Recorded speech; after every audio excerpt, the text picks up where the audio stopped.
महात्मा गांधी का जीवन परिचय। मोहनदास करमचंद गांधी, जिन्हें महात्मा गांधी के नाम से भी जाना जाता है, भारत एवं भारतीय स्वतंत्रता आंदोलन के एक प्रमुख राजनीतिक एवं आध्यात्मिक नेता थे। वे सत्याग्रह के माध्यम से अत्याचार के प्रतिकार करने के समर्थक अग्रणी नेता थे। उनकी इस अवधारणा की नींव संपूर्ण अहिंसा के सिद्धांत पर रखी गई थी, जिसने भारत सहित पूरे विश्व में जनता के नागरिक अधिकारों एवं स्वतंत्रता के प्रति आंदोलन के लिए प्रेरित किया। उन्हें संसार में साधारण जनता महात्मा गांधी के नाम से जानती है। महात्मा गांधी जी का जन्म 2 अक्टूबर सन 1869 को गुजरात के पोरबंदर में हिंदू परिवार में हुआ। पिता करमचंद गांधी और मां पुतलीबाई द्वारा उनका नाम मोहनदास रखा गया, जिससे उनका पूरा नाम मोहनदास करमचंद गांधी हुआ। महात्मा गांधी की माता अत्यधिक धार्मिक महिला थी, इसलिए उनका पालन वैष्णव मत को मानने वाले परिवार में हुआ और उन पर जैन धर्म का भी गहरा प्रभाव रहा। यही कारण था कि इसके मुख्य सिद्धांतों जैसे अहिंसा, आत्मशुद्धि और शाकाहार को उन्होंने अपने जीवन में उतारा था।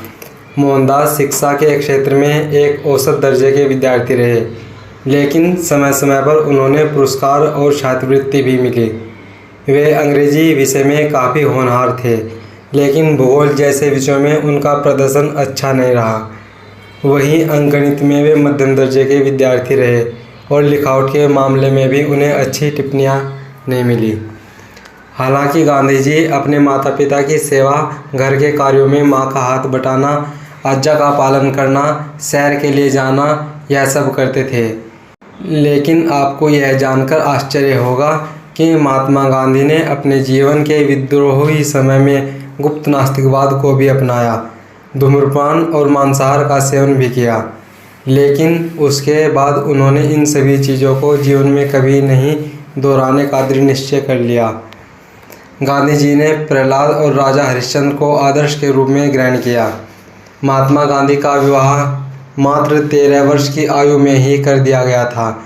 जब वे स्कूल में पढ़ते थे, तभी पोरबंदर के एक व्यापारी की पुत्री कस्तूरबा माखनजी से उनका विवाह हुआ और मात्र 15 वर्ष की अवस्था में गांधी जी एक पुत्र के पिता बन गए।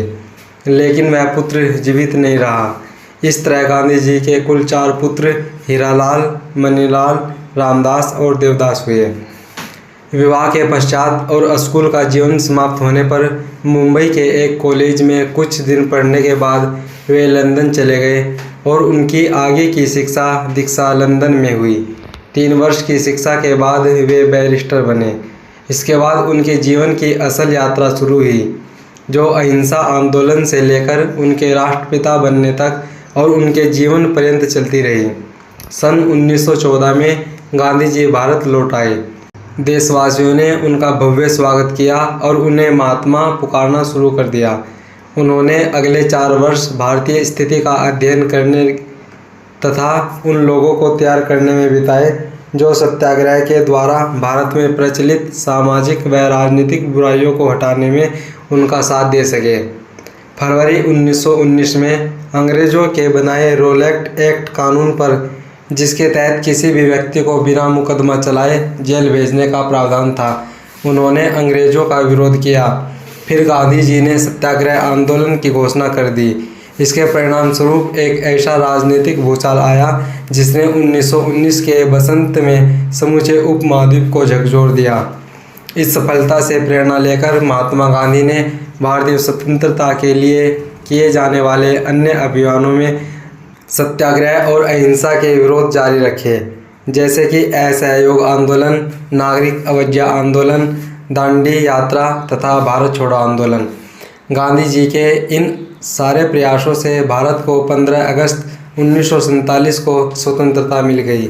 ऐसे महान व्यक्तित्व के धनी महात्मा गांधी की 30 जनवरी 1948 को नई दिल्ली के बिड़ला भवन में नाथूराम गोडसे द्वारा गोली मारकर हत्या कर दी गई थी। महात्मा गांधी के पूर्व भी शांति और अहिंसा के बारे में लोग जानते थे, परंतु उन्होंने जिस प्रकार सत्याग्रह, शांति व अहिंसा के रास्तों पर चलते हुए अंग्रेज़ों को भारत छोड़ने पर मजबूर कर दिया, उसका कोई दूसरा उदाहरण विश्व के इतिहास में देखने को नहीं मिलता। उनकी यह यात्रा अहिंसा आंदोलन से लेकर उनके राष्ट्रपिता बनने तक और उनके जीवन पर्यंत चलती रही। धन्यवाद।